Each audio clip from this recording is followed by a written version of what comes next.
The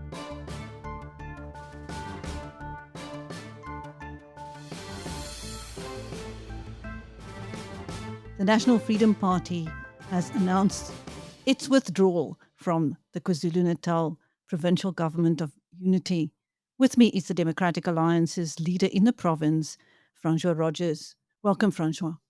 Good morning, Chris, and good morning to the viewers. What has been happening behind the scenes? Well, we were notified, I think it was yesterday, that the NFP had decided that they were going to withdraw from the government of Provincial Unity. Well, that didn't come as a surprise because, as we know, on the 15th of December, they voted in favour of a motion of no confidence against the Premier. So it was absolutely no surprise that this was to happen. Obviously, you know, the NFP can make its own decision. It's a political organisation and it has that right.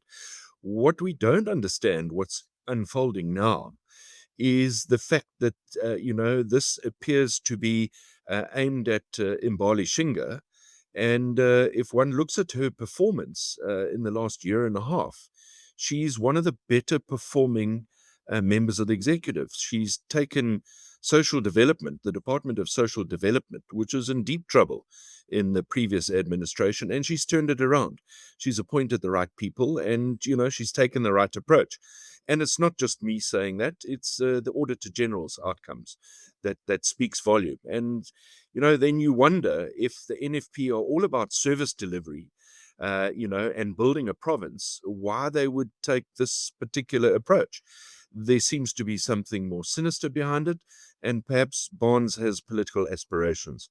But that's just me speculating. This must be good news for former President Jacob Zuma's MKP.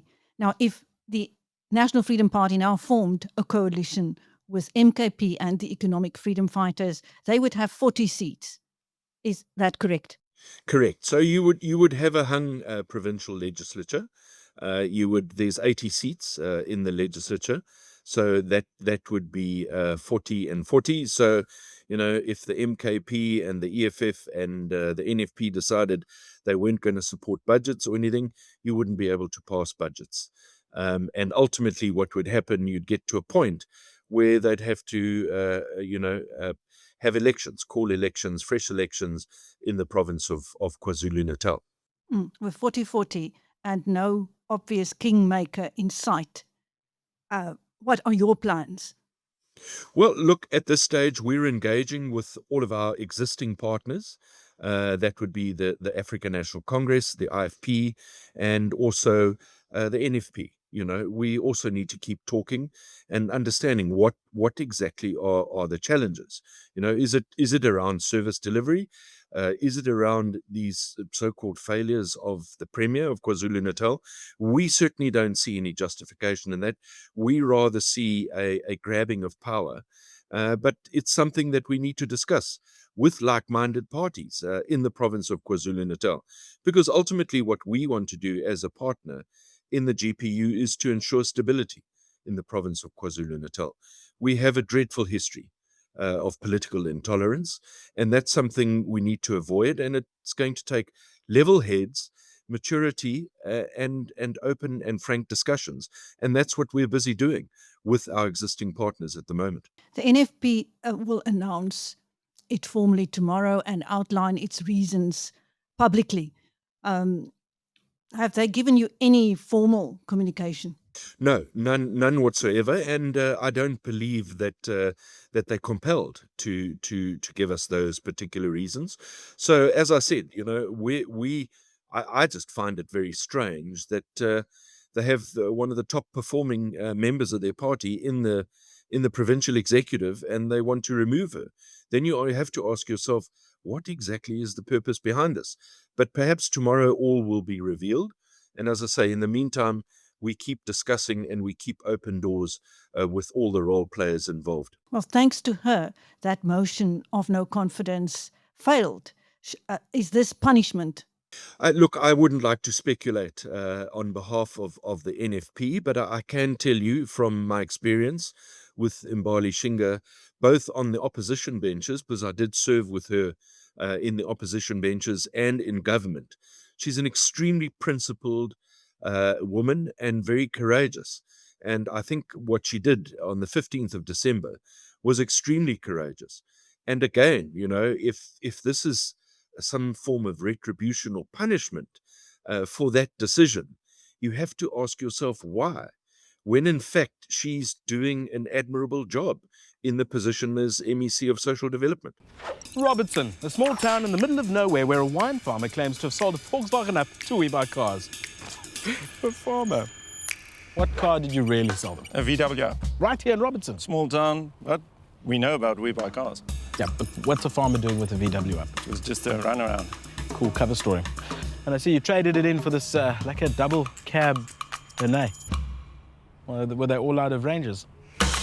WeBuyCars, the easiest way to sell your car by far.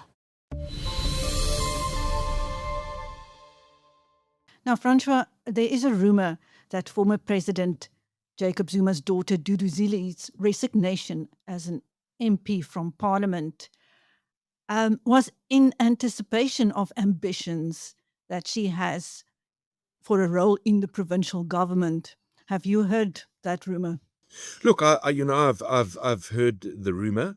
One doesn't really want to engage on speculation and rumours, but at the end of the day, we've got to understand that the MK party is a bit of an Nkandla Stokvel that looks after family members. So I wouldn't be surprised if this was the ultimate goal. Okay, so what are you going to do now to prevent a hung provincial government of unity? Apart from what can you do? We can try and play the centralist and the leadership role that the DA has always believed, and continue to engage the political role players. I think that's the most important thing. We must also remember that if there's a motion of no confidence, it's not going to happen overnight. There is a process that's unfolded, that has to unfold. You also just cannot summarily table another motion of no confidence. I think from my recollection is 6 months have to pass. So this gives us time, to sit, reflect, engage, and come up with what we believe from all sides is the most important and effective solution for the people of KwaZulu-Natal. So what assurances can you give the public now? There are people who are worried that President Jacob Zuma's party will be running KZN and get its hands on its huge budget. What is that budget? 160 billion rand. It's an enormous amount of money, and I'm afraid it's not enough. We're struggling with education, we're struggling with health, because in fact the situation we find ourselves in, the cut in our equitable share, we must never forget, this comes about because of the 9 wasted years when Jacob Zuma was president.